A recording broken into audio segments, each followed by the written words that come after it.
Welcome back, all you sports and gambling fans out there. Today we're doing some NHL betting coverage, and joining me here, Dave Golakov, our very own SBR contributor. Now today we're going over the Eastern Conference Power Ranking.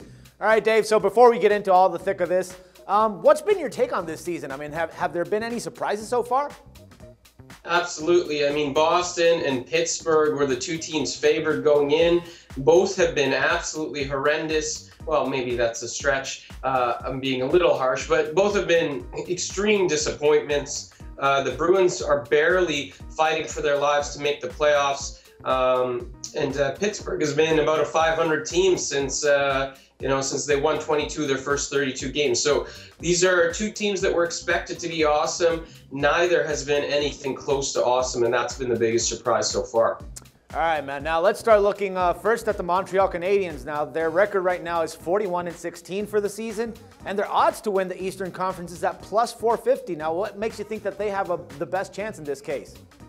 Yeah, the Canadiens are number one in my Eastern Conference power ranking because of the goaltending.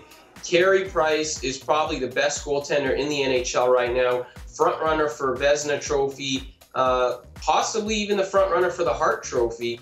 This guy is the second star of the month in February, 9-1-1 this month, .34 goals against average, playing absolutely fantastic. When you have the best goaltender in the NHL, you have a great shot to win, Stanley Cups, which I think the Canadiens do. Just picked up Jeff Petrie at the trade deadline as well to bolster their defense. So best goaltender, in my opinion, gives them the best chance. All right, your 2 and 3 picks kind of left me with my head scratching. Now you have as number 2 the New York Rangers at 38-17, and your number 3 is the New York Islanders at 41-21. Now the Rangers are plus 475, while the Islanders are at plus 525.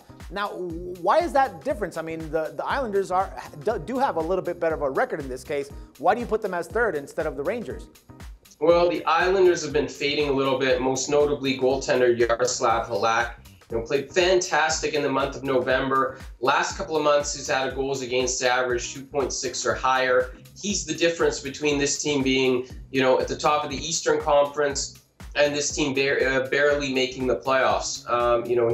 He's really got to be the X factor for this team, and to me, he's just been fading a little bit. You can see the Isles see that. They're getting Chad Johnson into rotation a little bit more.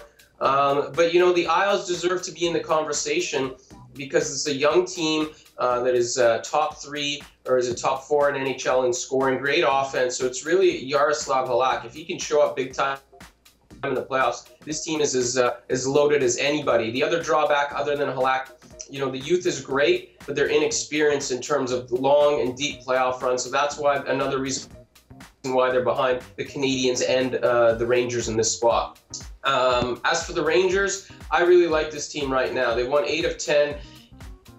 I think the best kept secret in the NHL is the Rangers are top 3 in goals per game. Everybody has this perception that this team is defensive minded. They're built around Henrik Lundqvist. Yes, they are. But now their offense is playing fantastic. They've managed to win without Henrik Lundqvist, which is something that they haven't been able to do in previous years. They've won 8 of 10 overall.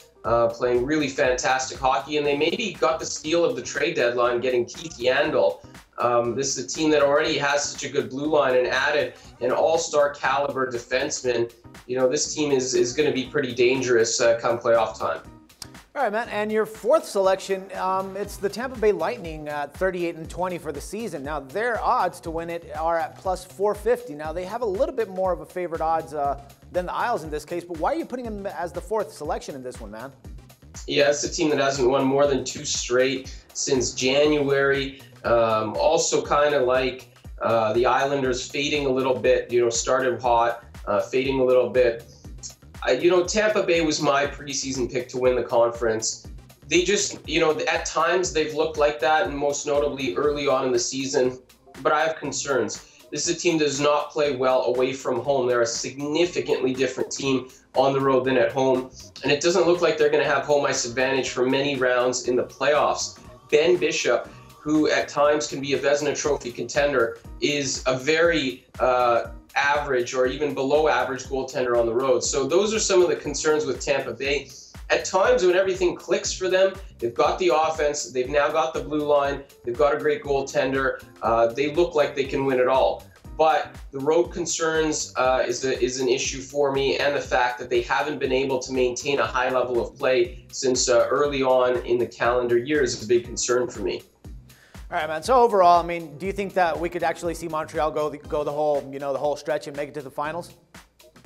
I think it's between Montreal and New York again right now. This is still a wide open conference. Anything can happen, but you got to go with the two best goaltenders, and that's Lundqvist and right now Carey Price. All right, man. Good stuff, Dave. Thanks a lot for all the insights here. We'll talk some more hockey again tomorrow. Everyone else, don't forget to check back with us tomorrow for some more sports coverage and your free picks. Till then, for SBR Picks, this is Dax Floyd.